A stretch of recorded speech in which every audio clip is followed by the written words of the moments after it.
Hôm nay, NASA phóng tàu vũ trụ ngăn tiểu hành tinh hủy diệt trái đất. Nhật Bản âm thầm trang bị vũ khí tận răng để đối phó Trung Quốc.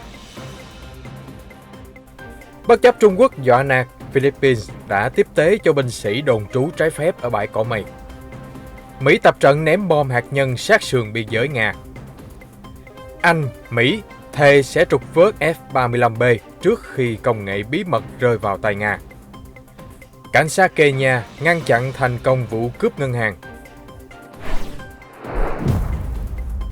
Khám phá bí ẩn kỳ này, cỗ máy tối tân xuất hiện trong xác tàu đắm ở Hy Lạp và thách thức khoa học hiện đại.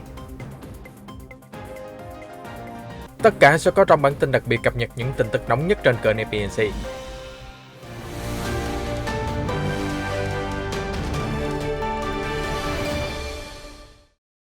Như đã cập nhật liên tục trong bản tin nóng, NASA sắp tiến hành cuộc thử nghiệm đặc biệt trị giá 330 triệu đô la có tên Kiểm tra chuyển hướng tiểu hành tinh kép, viết tắt là DART, nhằm hiểu rõ họ có thể làm chuyển hướng quỹ đạo của một tiểu hành tinh bằng động lực học hay không.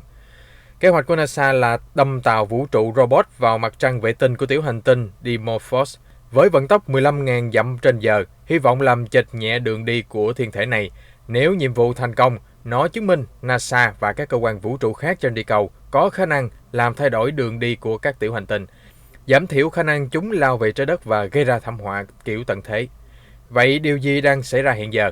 Dự kiến vào lúc 1 giờ 30 chiều nay, NASA có thể vừa phóng đi tàu vũ trụ DART từ tên lửa Falcon 9 của hãng SpaceX ở bang California.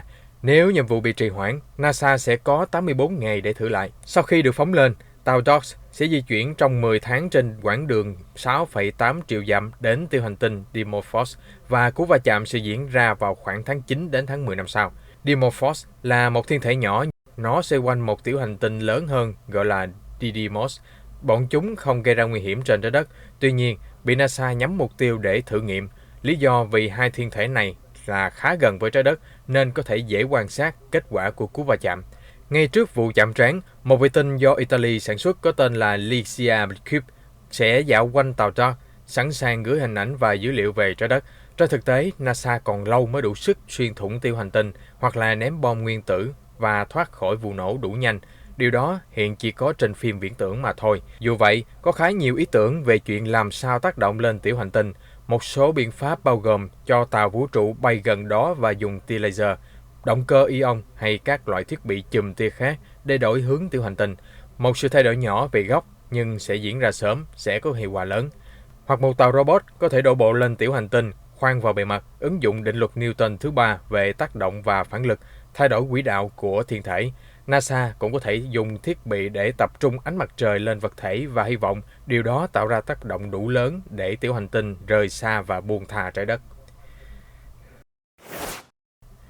Báo South China Morning Post vừa đăng bài viết bình luận của Neil Newman, thu hút nhiều sự chú ý với tiêu đề đất nước chủ hòa bình Nhật Bản đang trang bị vũ khí tới tận răng để cảnh giác trước Trung Quốc. Tác giả cho rằng không quân Nhật Bản có năng lực mạnh mẽ hàng đầu khu vực, sở hữu kết hợp hàng loạt thiết kế tiêm kích Mỹ với sự phát triển của ngành điện tử hàng không nội địa. Chiến đấu cơ tại Nhật được trang bị điện tử hàng không, radar và tên lửa hiện đại hàng đầu thế giới. Ngoài ra, khoảng 50 chiếc Phantom 2 F4 dù cũ nhưng được bảo quản tốt, gần như không có một vết xước. Vì vậy, vẫn có thể sử dụng hiệu quả cho trinh sát. Dù vậy, chúng sẽ nhanh chóng được thay bằng F-35A mới hơn. Nhật Bản đã đặt hàng Mỹ lên tới 147 máy bay loại này, gấp 3 lần của Vương quốc Anh. Để chống lại không quân kẻ địch, Nhật Bản hiện có khoảng 260 tiêm kích, hầu hết là F-15C Eagle cải tiến, được sản xuất nội địa bởi hãng Mitsubishi Heavy Industries. Nhật Bản là nước duy nhất được phép làm điều này, sản xuất theo ủy quyền, có thể cải tiến và gắn thêm hệ thống cảnh báo radar phát triển nội địa. Mặc dù Nhật Bản không hoàn toàn sản xuất nội địa một tiêm kích tấn công kể từ thời hậu chiến, nhưng đã dấn thân nhanh hơn vào cuộc đua phát triển công nghệ tàng hình với X-2 Sicin. Đây là động thái đáp trả sự chần chừ của Mỹ về xuất khẩu F-22 chim ăn thịt.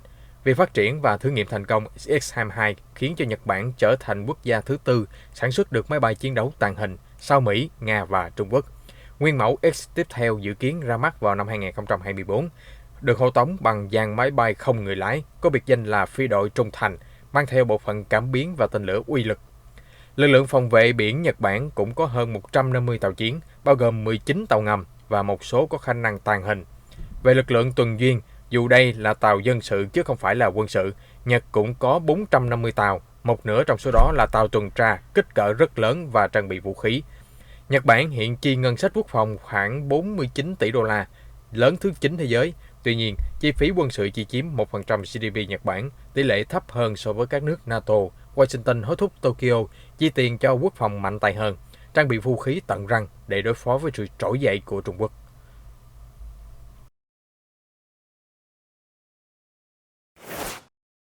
Tàu Hải quân Philippines đã hoàn thành tiếp tế thực phẩm cho lực lượng thủy quân lục chiến chiếm đóng trái phép ở bãi cỏ mây thuộc quần đảo Trường Sa của Việt Nam vào hôm thứ Ba, 23 tháng 11. Một tuần sau khi hai cảnh Trung Quốc phun vòi rồng buộc Philippines phải tạm dừng nhiệm vụ, từ đó dấy lên tranh cãi gay gắt giữa Manila và Bắc Kinh. Đến hôm qua, Bộ trưởng Quốc phòng Philippines Delfin Lorenzana cho biết hai tàu gỗ chở binh sĩ Hải quân Philippines đã đến bãi cỏ mây. Trước đó, Tổng thống Rodrigo Duterte đã bày tỏ phẫn nộ đối với việc hải cảnh Trung Quốc tiến hành ngăn chặn ở Biển Đông. Ông Duterte phát biểu trong cuộc họp do Chủ tịch Trung Quốc Tập Cận Bình cầm trịch hôm thứ Hai. Bộ Ngoại giao Mỹ cũng đã nhận định vụ tàu hải cảnh Trung Quốc xịt vòi rồng và cản trở tàu tiếp tế dân sự Philippines là hành động làm leo thang căng thẳng khu vực, xâm phạm quyền tự do hàng hải ở Biển Đông và phá hoại trật tự quốc tế dựa trên luật lệ. Bãi cỏ mây thuộc quần đảo Trường Sa của Việt Nam. Năm 1999, Philippines ủi tàu chiến cũ nát lên bãi cỏ mây, biến nó thành một tiền đồn để duy trì sự hiện diện trái phép ở khu vực. Quân đội Philippines đã triển khai một đơn vị thủy quân lục chiến đồn trú trên tàu chiến này và phải phụ thuộc hoàn toàn vào nguồn tiếp tế từ đất liền. Người phát ngôn Bộ Ngoại giao Lê Thị Thu Hằng hôm 18 tháng 11 tái khẳng định lập trường rõ ràng và nhất quán của Việt Nam về chủ quyền đối với quần đảo Hoàng Sa và Trường Sa, cũng như vấn đề về Biển Đông, khi được đề nghị bình luận về sự việc đáng lo ngại này. Anh, Mỹ và NATO tuyên bố đang nỗ lực trục vớt xác máy bay F-35B trước Nga sau khi tai nạn của chiếc tiêm kích tàng hình hơn 100 triệu bảng Anh này xảy ra trên Địa Trung Hải. Anh Quốc cho biết Nga đang chú ý sát sao tàu sân bay HMS Queen Elizabeth chở theo F-35B trước khi nó rơi xuống biển. Chúng tôi sẽ sớm trục vớt nó, tôi hứa như vậy, tướng Simon Doran, chỉ huy lực lượng Mỹ trên tàu sân bay Anh HMS Queen Elizabeth cho biết. Tiêm kích F-35B của không quân Anh gặp sự cố ngay sau khi cất cánh từ tàu sân bay HMS Queen Elizabeth ở phía đông Địa Trung Hải hôm 17 tháng 11. Phi công phóng ghế thoát hiểm và được giải cứu an toàn, trong khi xác máy bay F-35B dường như đã di chuyển vào một quãng đường xa hơn so với vị trí lao xuống biển và đang nằm ở độ sâu khoảng 1.600 mét. F-35B là tiêm kích tàng hình thế hệ thứ 5, được trang bị để thực hiện hàng loạt nhiệm vụ tầm xa. Nó sở hữu radar, cảm biến và các công nghệ hiện đại khác. F-35B là loại tiêm kích phức tạp và bí mật nhất trong các khí tài của Anh và cũng đắt đỏ nhất. Quân đội Anh đang lo ngại nguy cơ rò rỉ thông tin nhạy cảm về tiêm kích F-35 nếu Nga tiếp cận được xác máy bay. HMS Queen Elizabeth đã trở về từ chuyến tàu hành xa ở Viễn Đông và đang dẫn đầu nhóm 9 chiến hạm. Hiện nó ở gần Sicily của Italy. Hiện Anh đã tiếp nhận 21 máy bay F-35B do Mỹ sản xuất. Báo cáo Nga tập kết binh sĩ gần biên giới Ukraine vô cùng đáng lo ngại, theo quyền Ngoại trưởng Đức Heiko Maas phát biểu ở Berlin ngày 23 tháng 11. Những sự việc gần đây cho thấy cách giải quyết duy nhất là ở phía Nga, ông Maas nói. Ngoài ra, quyền Ngoại trưởng Đức bày tỏ Berlin dĩ nhiên muốn cải thiện quan hệ với Moscow. Ông cho rằng mối quan hệ chỉ có thể tốt lên hơn vì bây giờ đã ở mức chạm đáy. Bình luận của ông Maas đưa ra sau 8 ngày khi Pháp và Đức cảnh cáo Nga không nên xâm phạm toàn vẹn lãnh thổ của Ukraine. Moscow đã khiến cho phương Tây đứng ngồi không yên khi triển khai 92.000 quân binh sĩ áp sát nước hàng xóm một cách đáng ngờ. Nga lại nói họ có quyền điều chuyển binh sĩ đến bất kỳ đâu trong lãnh thổ và không dự định tấn công Ukraine. Trong một diễn biến khác, Pháp và Đức bày tỏ tiếc nuối khi Nga vừa từ chối gặp mặt theo hình thức Normandy. Trong cuộc gặp hôm 23 tháng 11, người đồng cấp Trung Quốc Ngụy Phượng Hòa, Bộ trưởng Quốc phòng Nga Sergei Shoigu công bố trong vài tuần qua, Mỹ đã điều máy bay ném bom hạt nhân tiến hành hàng chục phi vụ trên khắp Đông Âu. Vị tướng Nga cho rằng những động thái đầy khiêu khích này là một phần trong các cuộc tập trận thăm dò năng lực của quân đội Moscow nếu chiến tranh hạt nhân nổ ra. Năm nay, Moscow đã ghi nhận sự gia tăng bất thường các lần xuất hiện của các phi đội ném bom chiến lược của Mỹ ở gần biên giới phía đông, chỉ tính riêng trong tháng 11 đã là 30 lần, nhiều hơn khoảng 2,5 lần so với cùng kỳ năm ngoái. ông Shoigu cho hay. Phía Nga cũng lưu ý có khoảng 10 máy bay ném bom chiến lược của Mỹ đã đồng loạt diễn tập ném bom hạt nhân từ cả phía Tây và phía Đông, cách biên giới Nga khoảng 20 km. Được biết, khu vực Biển Đen thời gian qua liên tục dậy sóng với màn đấu đá kịch liệt giữa Nga và NATO về vấn đề Ukraine. Trong đó, phương Tây bày tỏ lo ngại Moscow tăng cường binh lực khắp biên giới với Kiev để chuẩn bị cho cuộc xâm lược. Nga đã bác bỏ mọi nghi vấn và tố ngược NATO mới là bên đang phá vỡ mọi sự ổn định ở khu vực. Hôm 22 tháng 11, cơ quan tình báo nước ngoài hàng đầu của Nga SVR còn cáo buộc Hoa Kỳ đang thổi phồng mối đe dọa Nga khi vẽ ra cảnh đoàn xe tăng nước này nghiền nát các thành phố của Ukraine. Hôm 23 tháng 11, giới chức Ba Lan cho biết số người di cư nỗ lực vượt biên sang Liên minh châu Âu EU từ Belarus đã giảm đáng kể. Tuy nhiên, những người kiên định trụ lại đang ngày càng trở nên hung hăng hơn. Theo phát ngôn viên của lực lượng biên phòng Ba Lan Anna Michalska, đã có 174 người cố gắng xâm nhập vào nước này trong ngày 23 tháng 11, giảm hơn gần một nửa so với con số ghi nhận trước đó một ngày là 346 người. Trong đó, có một nhóm 18 người đã liều lĩnh băng qua khu vực biên giới gần Białowieża, nhưng đã bị lính biên phòng ngăn chặn. Nhiều người trong đó la hét và chửi bới lực lượng an ninh. Phát ngôn viên của Bộ Điều phối các dịch vụ đặc biệt Ba Lan Stanislav Zarin cho biết các chuyến bay đưa người di cư hồi hương đã khởi hành trong ngày 22 tháng 11 và 23 tháng 11. Tuy nhiên, ông Zarin cho rằng vẫn còn quá sớm để nói rằng các nỗ lực hồi hương của người di cư cho thấy Belarus đã quay đầu, không tiếp tục rắp tâm gieo rắc bất ổn cho EU. Gia đình những người Bắc Macedonia bị thương trong vụ tai nạn xe buýt kinh hoàng ở Bulgaria đang túc trực ở bệnh viện Sofia hôm 23 tháng 11. Xe buýt tông vào dải phân cách và bốc cháy dữ dội ở miền đông Bulgaria, khiến cho 46 người tử vong, là vụ tai nạn xe buýt gây thương vong lớn nhất trong lịch sử quốc gia vùng Baltic. Có 7 nạn nhân đã được cứu sống và chuyển đến điều trị khẩn cấp ở bệnh viện Pirogov. Hiện họ có tình trạng ổn định, dù bị bỏng và một người bị thương ở chân. Khi đoàn xe đang trên đường về thủ đô Bắc Macedonia sau một chuyến đi du lịch đến Thổ Nhĩ Kỳ, tai nạn xảy ra vào lúc 2 giờ sáng ở đường cao tốc Stourman. Hầu hết nạn nhân là người Bắc Macedonia. Một quan chức chính phủ cấp cao Kenya cho biết, hôm 23 tháng 11, cảnh sát nước này đã ngăn chặn thành công một vụ cướp ngân hàng thương mại cổ phần phía tây thành phố Kisumu sau vài giờ đấu súng với bọn cướp. Video được nhân chứng tại hiện trường ghi lại cho thấy lực lượng cảnh sát đã đột kích thông qua cửa sổ của ngân hàng, sau đó dùng súng áp chế các tên cướp. Trong đó, ở ngoài, đám đông người dân hiếu kỳ đang tập trung theo dõi diễn biến của vụ việc.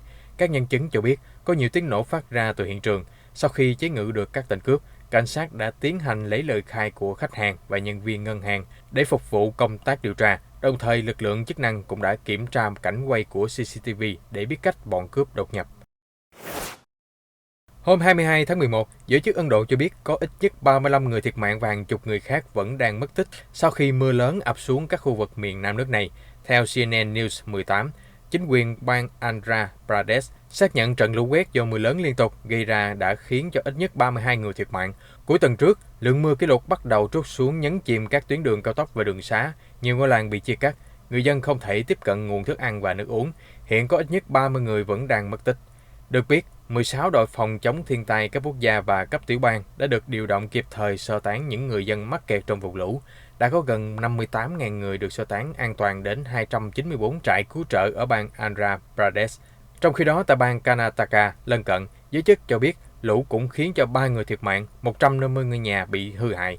Người dân chủ yếu đang tạm lánh ở nhà người thân ở các khu vực an toàn và được chính quyền hỗ trợ thức ăn, thức uống. Thời gian gần đây, miền Nam Ấn Độ đã phải hứng chịu những trận mưa cực lớn. Hồi đầu tháng, mưa ở Tamil Nadu đã khiến cho ít nhất 16 người thiệt mạng, trong khi nhiều khu vực ở thủ đô Chennai của bang này bị ngập úng. Chính quyền đã phải huy động máy bơm để thoát nước ở một số nơi ngập sâu đến thắt lưng. Trong lúc diễu hành mừng Giáng sinh gần sông Charoia ở thành phố Joinville, miền nam Brazil, vỉa hè đã bất ngờ sụp lún và hàng chục người rơi xuống sông. Theo CNN, tai nạn ngày 22 tháng 11 khiến ít nhất cho 30 người bị thương. May mắn là các nạn nhân đã được xuất viện. Hiện trường tai nạn đang bị phong tỏa, theo tòa thị chính báo cáo. Cơ quan về cơ sở hạ tầng của Brazil đang tiến hành điều tra vụ việc trong vài ngày tới, theo CNN đưa tin. Năm 1901, một cô máy được phát hiện bên trong một con tàu đắm ở gần đảo Atikithera của Hy Lạp. Đây là cỗ máy theo dõi hệ mặt trời, cụ thể là về chuyển động của mặt trời, mặt trăng và sao thủy, sao kim, sao hỏa, sao mộc và sao thổ. Đồng hồ thiên thể này thậm chí còn giải thích những ngôi sao nào mọc vào những ngày cụ thể. Về sau, cỗ máy Antikythera được xem là một máy tính analog và mô hình mặt trời cơ học phát minh bởi người Hy Lạp cổ đại, được sử dụng để dự đoán vị trí của các sự kiện thiên văn và nhật thực. Công nghệ của thiết bị này rất tiên tiến và chỉ bắt đầu manh nha phát triển vào 1.000 năm sau đó ở nơi khác trên thế giới. Sự tồn tại của cỗ máy Hy Lạp vẫn là một bí ẩn đối với khoa học hiện đại. Chúng tôi sẽ cập nhật những sự kiện quốc tế mới nhất và chuyên mục khám phá bí ẩn trong bản tin nóng phát sóng vào lúc 14 giờ 30 hàng ngày trên kênh FPNC. Xin mời quý vị đón xem.